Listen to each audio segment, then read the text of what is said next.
So, ang first game nga is TNT versus Converge Fiber Xers. So, bumili ba ako nung Converge sa first game kalaban nila Terra Firma Jeep, pero yun nga, natalo sila sa Magnolia. So, parang pa rin, bata pa rin talaga tong team na to at matatalo talaga. Tsaka ang tinalo ng Converge Fiber Xers ay Terra Firma Jeep na sobrang lost talaga. Sobrang galing ng mga players, kaso yung sa coach talaga feeling ko ang problema eh. Tapos itong TNT, Tropang Giga, sobrang solid na chemistry nila. Sobrang tagal na nung nila, nung import nila sa kanila, 'di ba, si Ronde Hollis Jefferson. So feeling ko TNT mananalo dito. So ang second game nga ay San Miguel Beermen versus Ginebra. Sister team versus sister team.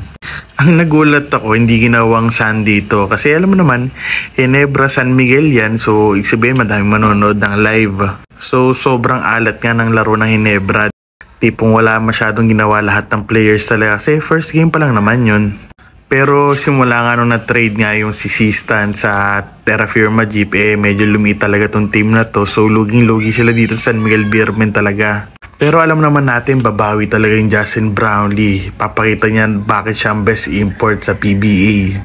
So kung gusto talaga manalo na Ginebra San Miguel, sana mag-step up na talaga si RJ Abarientos. Pero madami magagalit na fans, kunyari manalo Ginebra, sabihin sagip ka pamilya na naman, sagip sister team. So sa sobrang lakas talaga na San Miguel Beermen, feeling ko mananalo San Miguel dito sa game na to guys.